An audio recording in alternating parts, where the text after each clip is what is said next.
तो चलिए, आप लोगों ने अभी मैंने आपसे कहा था कि आप 4 पॉइंट लिख लीजिए। पहला पॉइंट आपको लिखना है कि 15 अगस्त 1947 को अंग्रेजों से आज़ादी। दूसरा पॉइंट मैंने बोला था 26 जनवरी 1950 अंग्रेजी व्यवस्था से आज़ादी। तीसरा पॉइंट आपको लिखना है 24 जुलाई 1991 को बंद अर्थव्यवस्था से आज़ादी। तीसरा पॉइंट जो है 24 जुलाई 1991 बंद अर्थव्यवस्था से आज़ादी। और चौथा पॉइंट है 24 अप्रैल 1993 केंद्रीयकरण से आज़ादी। चौथा पॉइंट क्या है? 24 अप्रैल 1993 केंद्रीयकरण से आज़ादी। चलिए, यहाँ तक आप सभी लोगों ने लिख लिया। अब हम आगे बढ़ते हैं। ठीक है, अब इंडियन इकोनॉमी का थोड़ा डेटा पढ़ते हैं भैया कि क्या चीज़ है।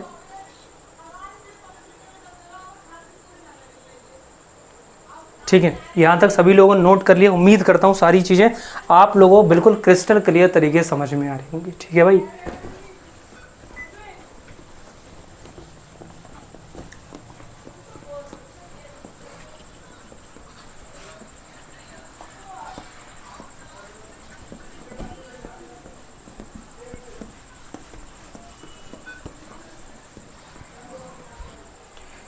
देखिए अब हम बात करते हैं इंडियन इकोनॉमी की। तो आपने यहाँ डालना है इंडियन इकोनॉमी। क्या डालना है भाई? Indian economy. ठीक है, इंडियन इकोनॉमी में अगर बात करते हैं 3 डेट की हम लोग बात करते हैं। सबसे पहले बात करते हैं 1 अप्रैल 1956 की। दूसरी डेट की बात करते हैं 24 जुलाई 1991 की। और तीसरी डेट हम बात करते हैं, तीसरा बात करेंगे एलपीजी मॉडल की। किसकी बात करेंगे? एलपीजी मॉडल की।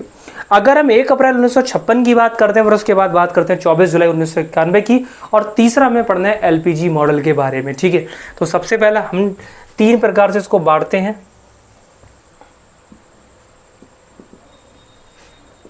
पहली डेट आपकी थी 1 अप्रैल 1956, सभी लोग डाल लीजिए, मेरे साथ ही साथ चलते रहिए। दूसरी डेट थी आपकी 24 जुलाई 1991। और तीसरा जो आपका है वह है आपका एलपीजी मॉडल। क्या है? LPG model.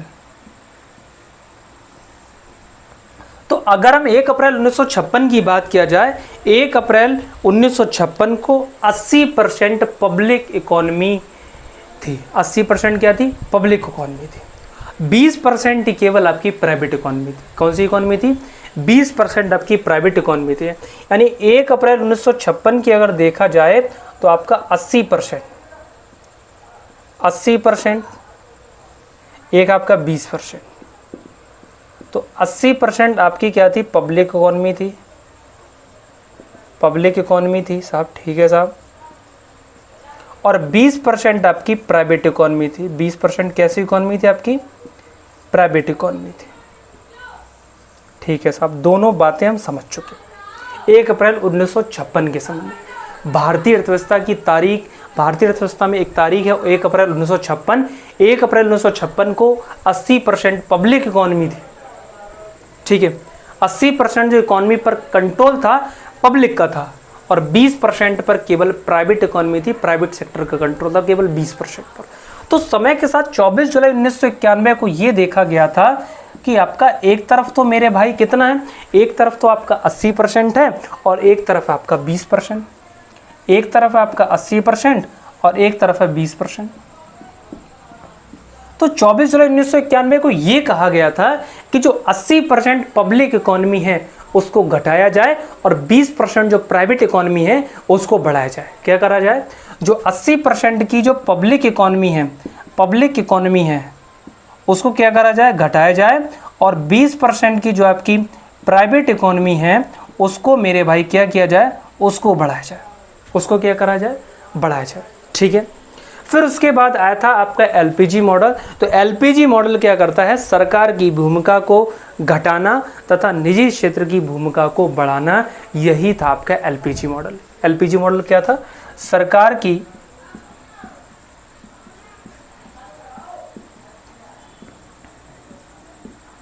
भूमिका को घटाना और निजी क्षेत्र की भूमिका को बढ़ाना, यही था आपका एलपीजी मॉडल।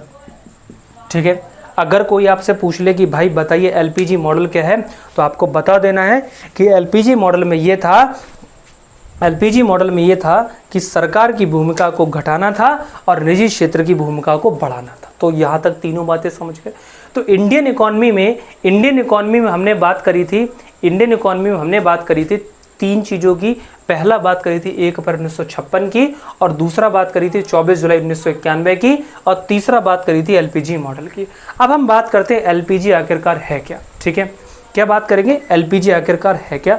तो आप लोग इसको नोट कर लीजिए, अब इसको रफ करते हैं। ठीक है,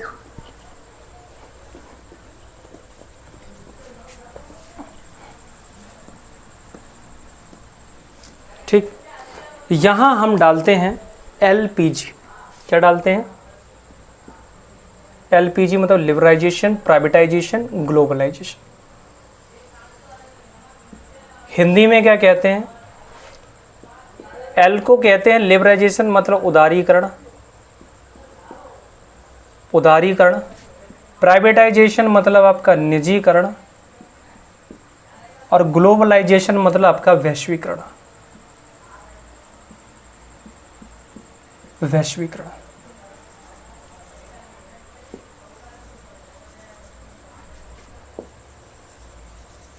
ठीक है, तीनों की हम बात करते हैं। एलपीजी आपका मॉडल, तो एलपीजी मॉडल की अगर बात करते हैं, पहला आपका है एल माने लिबरलाइजेशन, हिंदी में कहते हैं इसको उदारीकरण।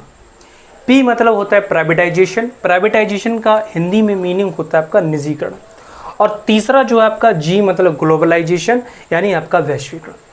उदारीकरण की बात करते हैं, उदारीकरण का मतलब होता है अर्थव्यवस्था के नियमों का सरलीकरण करना, उदारीकरण कहलाता है। यानी अर्थव्यवस्था के जितने नियम हैं उनका सरलीकरण करना ही उदारीकरण कहलाता है।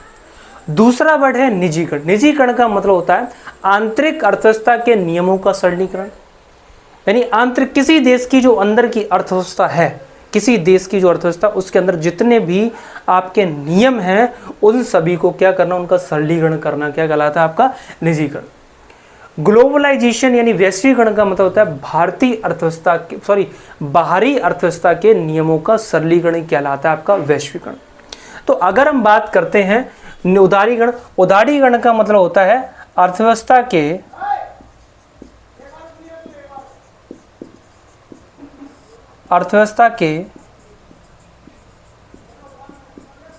नियमों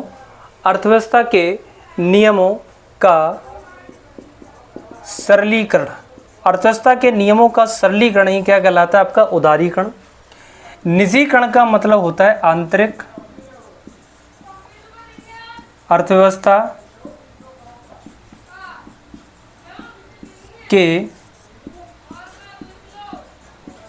नियमों का सरलीकरण। जब आंतरिक अर्थव्यवस्था के नियमों का सरलीकरण किया जाएगा उसको कहते हैं निजीकरण। वैश्वीकरण का मतलब होता है वह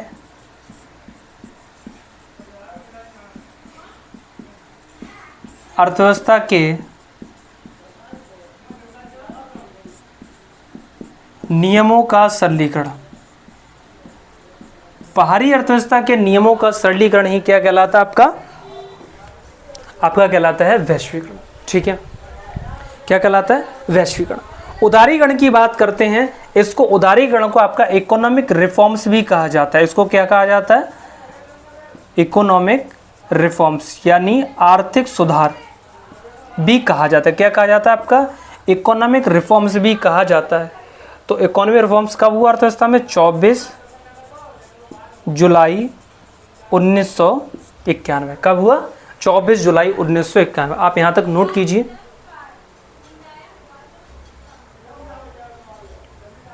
आप यहाँ तक नोट कीजिए, 24 जुलाई 1991 क्या होता है, इकोनॉमिक रिफॉर्म्स हुआ था हमारी इंडियन इकोनॉमी में, इसलिए इसको इकोनॉमिक रिफॉर्म्स को हम उदारीकरण भी हम लोग मेरे भाई कहते हैं। ठीक है, अब बात करते हैं 24 जुलाई 1991 को ही अगर बात करते हैं, यहाँ से हम लिखते हैं कि एक डेट है आपकी 24 जुलाई 1991।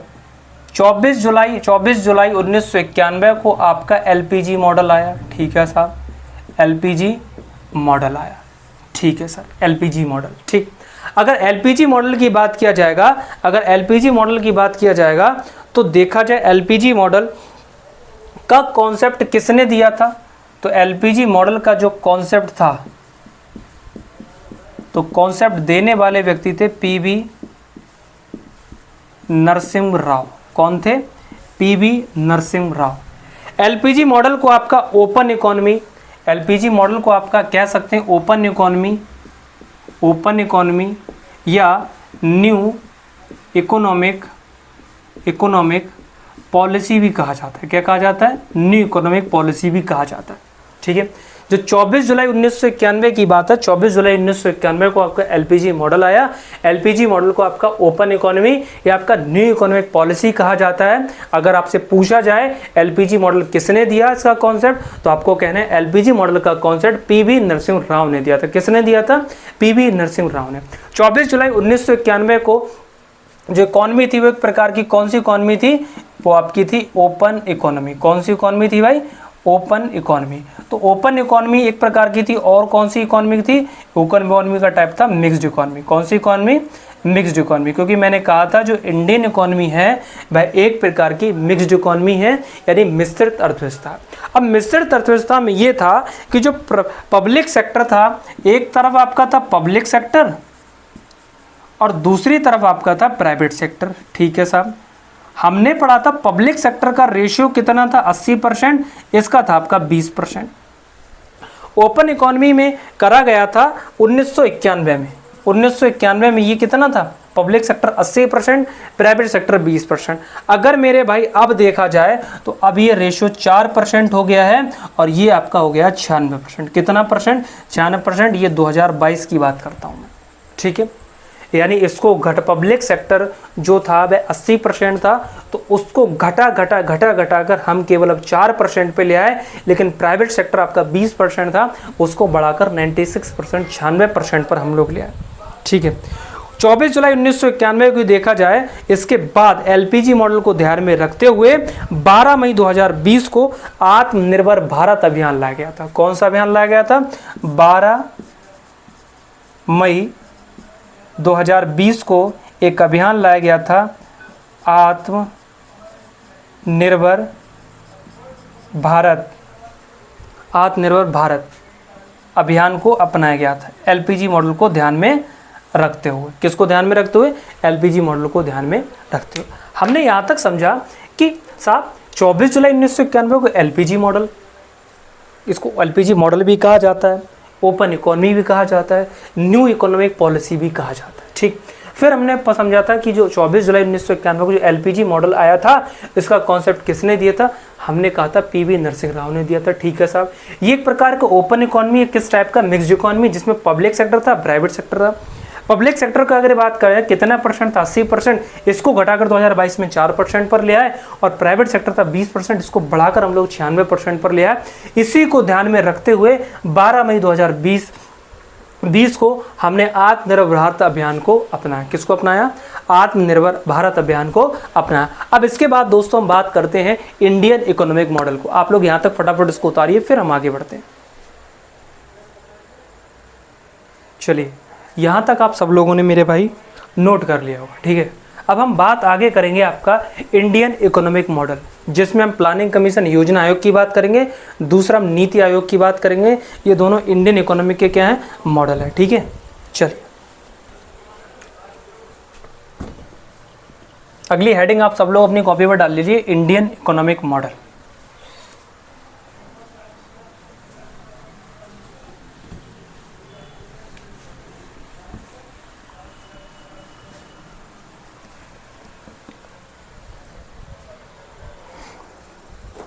आगे देखिए, आप सब लोग डालेंगे इंडियन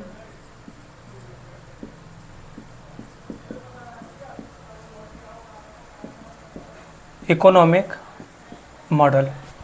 ठीक है, क्या डालना है आपको? Indian economic model. इसको हम दो तरीके से इसमें बांटेंगे, दो मॉडल की चर्चा करेंगे। एक तो आपका योजना आयोग, प्लानिंग कमीशन, जिसको हिंदी में कहते हैं योजना आयोग। ठीक है, पहला आपका योजना आयोग, जिसका टाइम पीरियड है 1950 से 2014। 1950 से 2014। ठीक है। दूसरा आपका नीति आयोग, दूसरा है आपका नीति आयोग। ये कब से है? 2014 यहाँ ख़त्म हुआ, ये 2015 से। नीति आयोग की बात करते हैं, ये आपका 15 वर्षीय विजन है। क्या है आपका? 15 वर्षीय विजन है। ठीक है, कितना विजन है? 15 वर्षीय विजन है। नहीं, ऐसा करते हैं, इसको और बांटते हैं नीचे। चलो पहले यहाँ से स्टार्ट करते हैं। ठीक है, तो हमने यहाँ से बात करा था कि भाई साहब हमारे पास दो इंडियन इकोनॉमिक मॉडल के अंतर्गत दो मॉडल है हमारे पास। आपका है पीसी प्लानिंग कमीशन यानी योजना आयोग, जिसका टाइम पीरियड है 1950 से 2014। फिर आपका नीति आयोग जो कि 2015 से। ठीक है, अगर हम बात करते हैं योजना आयोग की, योजना आयोग के अंतर्गत आपके 3 मॉडल की चर्चा करी गई। कितने मॉडल की चर्चा करी गई? 3 मॉडल। जो पहला मॉडल है आपका वो हेराल्ड डोमर मॉडल। कौन सा है? Herald Domar model. ये पहला मॉडल आपका हेराल्ड डोमर मॉडल। इसके अगर हम टाइम की बात करते हैं तो 1951 से 1956, 1951 से 1956। ठीक है भाई, 1951 से 1956 के बीच में कौन सा मॉडल रहा है? Herald Domar model. दूसरा है आपका प्रशांत नेहरू मॉडल। प्रशांत नेहरू मॉडल, इसका जो टाइम पीरियड है 1956 से लेकर 1991। कितना है? 1956 से लेकर 1991। तीसरा है आपका राव मनमोहन मॉडल। राव मनमोहन मॉडल, इसका जो टाइम पीरियड है वह है आपका 1992 से लेकर 2017 तक। 1992 से लेकर आपका 2017 तक। 1951 से 1956 की बात करते हैं, इसके बीच आपका है था फर्स्ट 5 ईयर प्लान यानी प्रथम पंचवर्षीय योजना। ठीक, अगर हम 1956 से 1951 की बात करते हैं तो सेकंड पंचवर्षीय योजना से लेकर आपका 7वीं पंचवर्षीय योजना इसके बीच रही थी। ठीक है, सेकंड 5 ईयर प्लान से लेकर आपका 7th 5 ईयर प्लान। ठीक है, सेकंड से 7th 5 ईयर। 1992 से 2017 की बात करते हैं, इसमें 8th 5 ईयर प्लान से लेकर आपका 8th 5 ईयर प्लान से लेकर टोटल आपके थे 12th 5 ईयर प्लान, ये 12 पंचवर्षीय योजना थी आपकी, वह आपकी रही थी। ठीक है, हमने यहाँ तक समझा। नीति आयोग की बात करते हैं, इसमें आता न्यू इंडिया मॉडल। कौन सा मॉडल आया था 2015 में? न्यू इंडिया मॉडल, जिसका टाइम पीरियड था 2017 से लेकर 2032। तो 2032 रहा था। ये आपका क्या था? 15 वर्षीय विजन। कौन सा था? 15 वर्षीय विजन। ठीक है भाई, यहाँ तक सभी लोग फटाफट पहले नोट कर लीजिए, फिर हम क्या करते हैं, आगे बढ़ते हैं। ठीक है, समझ के आगे बढ़ते हैं। देखिए, इंडियन इकोनॉमिक मॉडल में हम 2 चीज़ों की बात करते हैं। पहले योजना आयोग प्लानिंग कमीशन 1950 से 2014, फिर उसके बाद देखते हैं नीति आयोग 2015 से अब तक। ठीक, योजना आयोग जब 2019 योजना आयोग की बात करते हैं, इसका टाइम पीरियड रहा था 1950 से 2014। तो इस बीच इसमें 3 मॉडल आए थे। पहला था हेराल्ड डोमर मॉडल, दूसरा था प्रशांत नेहरू मॉडल, तीसरा था राव मनमोहन मॉडल। अगर हम हेराल्ड डोमर मॉडल की बात करते हैं तो इसका टाइम पीरियड था 1951 से लेकर 1956, यानी ये जो समय था इस समय आपकी प्रथम पंचवर्षीय योजना लागू थी। ठीक है, कौन सी योजना लागू थी? प्रथम पंचवर्षीय योजना लागू थी।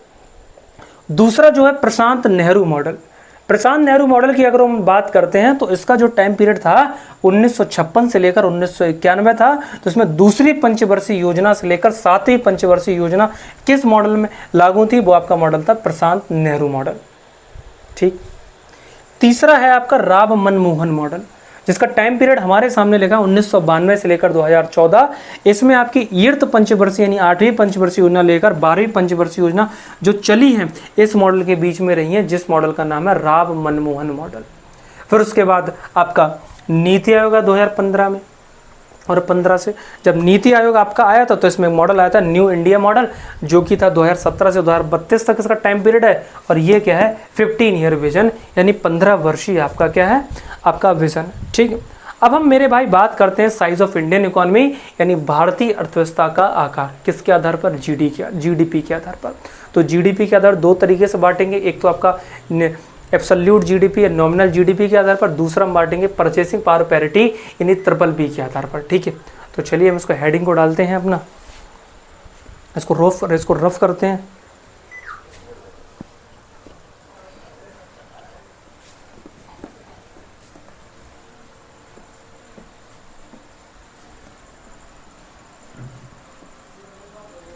ठीक, आप लोग सब डालिए भारतीय अर्थव्यवस्था का आधार, भारतीय अर्थव्यवस्था का आकार, size of Indian economy. Size of Indian economy हम लोग देखेंगे, वो देखेंगे आपका जीडीपी के आधार पर। किसके आधार पर, जीडीपी। इसमें एक मिनट इंक डालना है, इसमें किस में देखेंगे, जीडीपी के आधार। पहला इधर हम बांटते हैं इसको दो तरीके से आपका, एक तो हम बांट रहे हैं आपका एब्सोल्यूट या नॉमिनल जीडीपी के आधार पर, नॉमिनल जीडीपी के आधार पर, जिसको कहते हैं हिंदी में निरपेक्ष सकल घरेलू उत्पाद। तो हम केवल निरपेक्ष जीडीपी की बात करते हैं।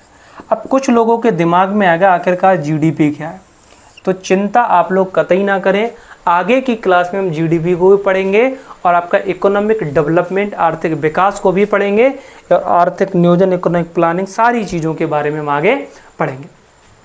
दूसरा हम बांटते हैं जीडीपी को परचेसिंग पावर पैरिटी के आधार पर, ट्रिपल पी के आधार पर, क्रय शक्ति समता के आधार पर। भारतीय अर्थव्यवस्था के आकार की बात करते हैं। आप सभी लोगों को पता है, अगर हम एब्सोल्यूट और नॉमिनल जीडीपी के आधार पर बात करेंगे तो इंडियन इकोनॉमी का जो साइज है वह है 3.5 ट्रिलियन डॉलर का। कितना है, 3.5 ट्रिलियन डॉलर का। देखा जाए ये है 5th लार्जेस्ट इकोनॉमी। कौन सी लार्जेस्ट इकोनॉमी, 5वीं सबसे बड़ी अर्थव्यवस्था भारत की। ठीक है, भारत की। दूसरा अगर बात करते हैं परचेसिंग पावर पैरिटी के आधार पर 11.7 ट्रिलियन डॉलर, 11.7 ट्रिलियन डॉलर देखा जाए, यह तीसरी सबसे बड़ी लार्जेस्ट इकोनॉमी है परचेसिंग पावर पैरिटी के आधार पर। ठीक है, हमने क्या देखा, हमने कहा भारतीय अर्थव्यवस्था का आकार जीडीपी के आधार पर हमें देखना है। ठीक है साहब, हमने पहला पॉइंट दिया कि एब्सोल्यूट या नॉमिनल जीडीपी के आधार पर देखा जाए तो इसका आकार इंडियन इकोनॉमी का है 3.5 ट्रिलियन डॉलर, और भारत की 5वीं सबसे बड़ी अर्थव्यवस्था है। कौन सी, भारतीय अर्थव्यवस्था। अगर परचेसिंग पावर पैरिटी के आधार पर देखा जाए, क्रय शक्ति समता के आधार पर देखा जाए, तो इसका जो आकार है 11.7 यानी 11.7 ट्रिलियन डॉलर का है। तो देखा जाए तीसरी सबसे बड़ी अर्थव्यवस्था भारत की। ठीक, तो अगर यहाँ से और कंपेयर अगर मेरे भाई किया जाए, तो हम अगर यूएसए की बात करते हैं तो यूएसए की जो नॉमिनल जीडीपी है वह आपकी है 25.3 ट्रिलियन डॉलर। अगर हम चाइना की अगर बात किया जाए तो चाइना की जीडीपी है आपकी 19.9 ट्रिलियन डॉलर। अगर आपकी जापान की बात किया जाए तो जापान की आपकी 4.9 ट्रिलियन डॉलर। उसके बाद अगर जर्मनी की बात किया जाए तो जर्मनी की आपकी जीडीपी है 4.3 ट्रिलियन डॉलर। अगर आपके इंडिया की बात किया जाए तो इंडिया की आपकी 3.5 ट्रिलियन डॉलर की। ये आपकी पांचों अर्थव्यवस्था हो गई। ठीक, परचेसिंग पावर पैरिटी के आधार पर अगर चाइना की अगर बात किया जाए तो चाइना की आपकी जो परचेसिंग पावर पैरिटी के आधार पर है वो है आपकी 30 ट्रिलियन डॉलर चाइना की। ठीक, यूएसए की बात किया जाए तो यूएसए की अगर बात किया जाए तो यूएसए की है $25 ट्रिलियन। अगर इंडिया की बात किया जाए तो इंडिया की $11.60 ट्रिलियन। इस तरीके से हमने क्या करा, इस तरीके से हमने अर्थव्यवस्था को जीडीपी के आधार पर हमने उसके आकार को बांट दिया। ठीक, हमने ये देखा कि अगर इस तरीके से हमने बांटा भारतीय अर्थव्यवस्था को जीडीपी के आधार पर, फिर हमने देखा अगर नॉमिनल जीडीपी, एब्सोल्यूट जीडीपी के आधार पर देखा जाए तो भारत 5वीं सबसे बड़ी अर्थव्यवस्था है। अगर क्रय शक्ति क्षमता के आधार पर देखा जाए तो भारत 3री सबसे बड़ी अर्थव्यवस्था है। तो आपने तीनों अर्थव्यवस्था इधर देखी, तो पहला इसमें देखा यूएसए की अगर नॉमिनल जीडीपी देखा जाए तो वो कितनी है आपका $25.3 ट्रिलियन की। अगर आपका चाइना की जीडीपी देखा जाए तो वह आपकी $19.9 ट्रिलियन की। अगर आपका जापान की अगर जीडीपी देखा जाए तो वह $4.9 ट्रिलियन की। और अगर आपका जर्मनी का जीडीपी देखा जाए तो वह आपकी $4.3 ट्रिलियन की। इंडिया की देखा जाए तो $3.5 ट्रिलियन की। तो पहला कौन आता है, यूएसए पहले नंबर पर, दूसरे नंबर पर चाइना, तीसरे पर जापान है आपका, चौथे पर जर्मनी है और पाँचवें पर इंडिया है। तो यूएसए, चाइना, जापान, जर्मनी और India, USA, China, Japan, Germany और इंडिया। ये था एब्सोल्यूट नॉमिनल जीडीपी के आधार पर। हमारे देश की हमने देखी 5th लार्जेस्ट इकोनॉमी है, उसके बाद 5वीं सबसे बड़ी है, पहली है यूएसए, दूसरी चाइना, तीसरी जापान और चौथी जर्मनी और 5वीं हमारा प्यारा भारत। अगर हम परचेसिंग पावर पैरिटी के आधार पर देखा जाए तो परचेसिंग पावर पैरिटी के आधार पर भारत विश्व की 3री सबसे बड़ी अर्थव्यवस्था है जो कि $11.60 ट्रिलियन की। तो सबसे पहला कौन होगा, तो सबसे पहला होगा आपका चाइना जो कि आपके $30 ट्रिलियन, उसके बाद है यूएसए $25 ट्रिलियन, फिर तीसरा आपका इंडिया $11.60 ट्रिलियन। तो इस तरीके से हमने इसको देखा। इंडियन इकोनॉमी की बात करते हैं तो आपका जो इंडियन इकोनॉमी है, इंडियन इकोनॉमी में जीडीपी की जो कैलकुलेशन है, यानी जीडीपी की जो कैलकुलेशन है 2019 से आपका एनएसओ कर रहा है। एनएसओ कब से कर रहा है, 2019 का। चाहे आपका जीडीपी हो, चाहे आपका जीएनपी हो, चाहे आपका एनडीपी हो, चाहे आपका एनएनपी हो, इस तरीके से। अगर हम बात करते हैं इंडियन इकोनॉमी के साइज की, अगर 1950 से 1951 में देखा जाए, 1950 से 1951 में अगर इसका साइज देखा जाए,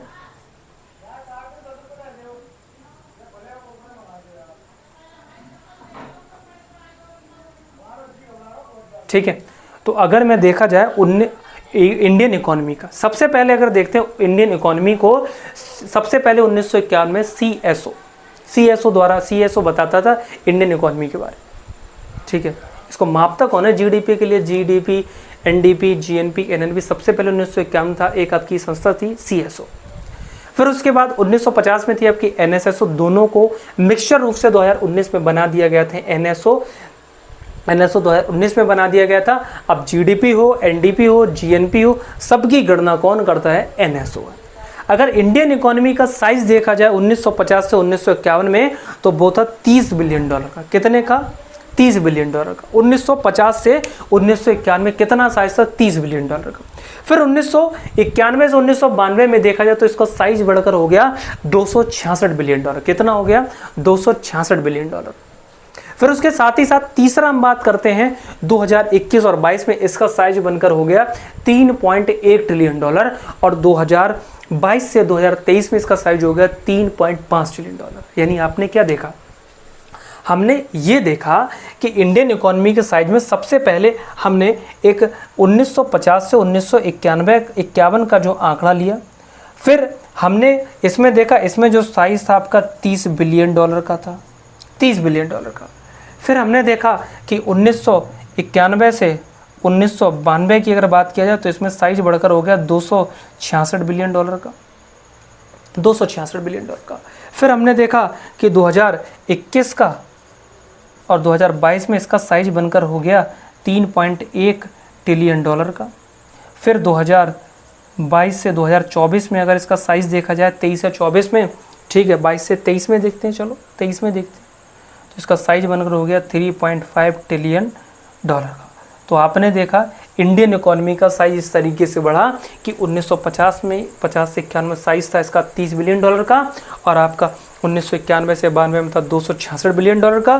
2021-22 में इसका साइज बनकर हो गया $3.1 ट्रिलियन का, और फिर उसके बाद 22 और 23 में हो गया $3.5 ट्रिलियन का। ठीक है, तो अभी तक हमने इस तरीके से समझा कि आखिरकार इकोनॉमी का बेसिक क्या है, इकोनॉमिक्स का बेसिक क्या है। फिर हमने इसको बांटा अर्थव्यवस्था का पूरा सिस्टम क्या है, फिर हमने इंडियन इकोनॉमी के बारे में बात की, एलपीजी मॉडल के बारे में बात की, इंडियन इकोनॉमी के मॉडल के बारे में बात की, फिर हमने साइज ऑफ इंडियन इकोनॉमी के बारे में बात की, फिर हमने धीरे धीरे इनके डेटा देखा कि आखिरकार इनका डेटा एक्चुअल है क्या।